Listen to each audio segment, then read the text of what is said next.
D V Sadananda ಗೌಡರ viral audio ಕುರಿತಂತೆ ಬೆಂಗಳೂರಲ್ಲಿ ವಿಪಕ್ಷ ನಾಯಕ ಆರ್ ಅಶೋಕ್ ರಿಯಾಕ್ಟ್ ಮಾಡಿದ್ದಾರೆ.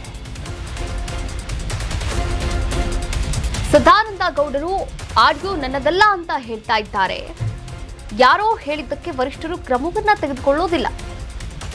ನಮ್ಮ ಕೇಂದ್ರದ ನಾಯಕರು ಕ್ರಮವನ್ನ ತಗೋತಾರೆ. ಬೆಂಗಳೂರಲ್ಲಿ ವಿಪಕ್ಷ ನಾಯಕ ಆರ್ ಅಶೋಕ್ ಈ ಕುರಿತಂತೆ ಹೇಳಿಕೆಯನ್ನ ನೀಡಿದ್ದಾರೆ. ಸದಾನಂದ ಗೌಡರೇ ಇಲ್ಲ ಅಂದ ಮೇಲೆ ಅಲ್ಲಿಗೆ ಮುಗೀತು. ಅಡ್ಡ ಮತದಾನ ಮಾಡಿದವರ ಮೇಲೆ ಕ್ರಮ ಆಗಲಿದೆ ಅಂತ ವಿಪಕ್ಷ ನಾಯಕ ಆರ್ ಅಶೋಕ್ ಹೇಳಿಕೆಯನ್ನ ಕೊಟ್ಟಿದ್ದಾರೆ.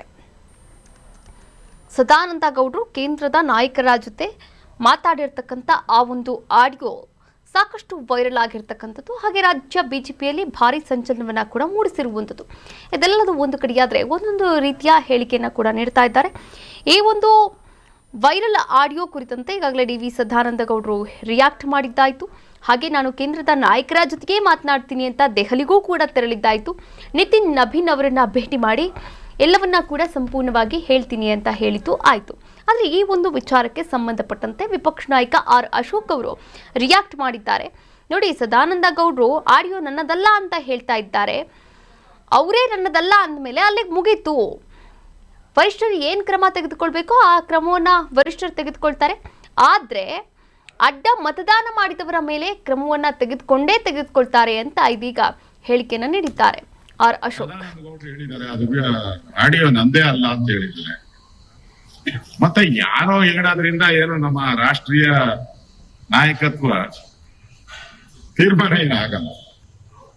ಅದು ನಮ್ದು ಆಲ್ ಇಂಡಿಯಾ ಪಾರ್ಟಿ ತೀರ್ಮಾನ ಅಲ್ಲಿ ಆಲ್ ಇಂಡಿಯಾದಲ್ಲಿ ಆಗ. ಮತ್ತೆ ಯಾರೋ ಹೇಳಿದ್ರು, ಯಾರೋ ಸಲಹೆ ಮಾಡಿದ್ರು ಅಂತ ಏನ್ ನಡೆಯಲ್ಲ. ಇದೊಂದು ಸಾಮೂಹಿಕ ನೇತೃತ್ವ ಇರತಕ್ಕಂತ ಕರ್ನಾಟಕದಲ್ಲಿ ಪಾರ್ಟಿ ನಮ್ದು. ಆದ್ರಿಂದ ಯಾರು ಹೇಳಿದ ತಕ್ಷಣ ಅಧ್ಯಕ್ಷರ ತೆಗಿಯಲ್ಲ, ಯಾರು ಮಾಡುವಂತ ತಕ್ಷಣ ಅಧ್ಯಕ್ಷರ ಮಾಡ. ಅದು ಕೇಂದ್ರದ ನಾಯಕತ್ವಕ್ಕೆ ಬಿಟ್ಟಂತ ವಿಚಾರ. ಈಗಾಗಲೇ ಸದಾನಂದ ಅವರು ಅದನ್ನ ನಿರಾಕರಿಸಿದ್ರಿಂದ ಅದನ್ನ ಇಲ್ಲಿಗೆ ಮುಕ್ತಾಯ ಮಾಡಿದೀನಿ. ಇದೇ ವಿಚಾರಕ್ಕೆ ಸಂಬಂಧಪಟ್ಟಂತೆ ಅಶ್ವಥ್ ನಾರಾಯಣ್ ಕೂಡ ಹೇಳಿಕೆ ಕೊಟ್ಟಿದ್ದಾರೆ. ಸದಾನಂದ ಗೌಡರು ಆಡಿಯೋ ನನ್ನದಲ್ಲ ಅಂದಿದ್ದಾರೆ. ಆದ್ರೆ ಅದನ್ನ ರೆಕಾರ್ಡ್ ಮಾಡಿದವನು ಯಾರು? ಅದನ್ನು ಕೊಟ್ಟಂತಹ ಮಹಾಪುರುಷ ಆದ್ರೂ ಯಾರು? ಇದರಿಂದ ನಮ್ಮಲ್ಲಿ ಯಾವ ಗೊಂದಲವೂ ಕೂಡ ಸೃಷ್ಟಿಯಾಗಿಲ್ಲ ಅಂತ ಮಾಜಿ ಡಿಸಿಎಂ ಡಾಕ್ಟರ್ ಅಶ್ವಥ್ ನಾರಾಯಣ್ ಹೇಳಿಕೆಯನ್ನ ಕೊಟ್ಟಿದ್ದಾರೆ.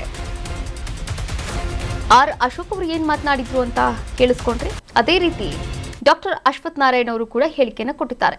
ನೋಡಿ, ಈಗ ಆಡಿಯೋ ವೈರಲ್ ಆಗಿದೆ, ಓಕೆ, ಆದ್ರೆ ಆಡಿಯೋವನ್ನ ಕೊಟ್ಟಂತಹ ಮಹಾಪುರುಷ ಯಾರು, ರೆಕಾರ್ಡ್ ಮಾಡಿದಂತವರಾದ್ರೂ ಯಾರು, ಇದೆಲ್ಲವೂ ಕೂಡ ಗೊತ್ತಾಗ್ಬೇಕಲ್ವಾ ಅಂತ ಇಲ್ಲಿ ಅಶ್ವಥ್ ನಾರಾಯಣ್ ಅವರು ಹೇಳಿಕೆಯನ್ನ ಕೊಟ್ಟಿದ್ದಾರೆ.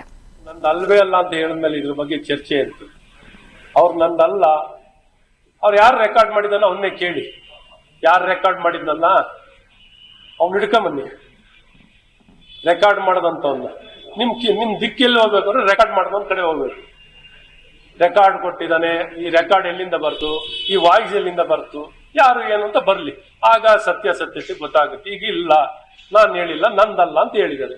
ಸೊ ಯಾರು ಇದನ್ನು ಕೊಟ್ಟಿದಾರಲ್ಲ ಆ ಮಹಾಪುರುಷ ಯಾರು, ಎಲ್ಲಿಂದ ಬರ್ತು, ಇದು ಸೋರ್ಸ್ ಎಲ್ಲಿ, ನನಗೂ ಗೊತ್ತಿಲ್ಲಪ್ಪ.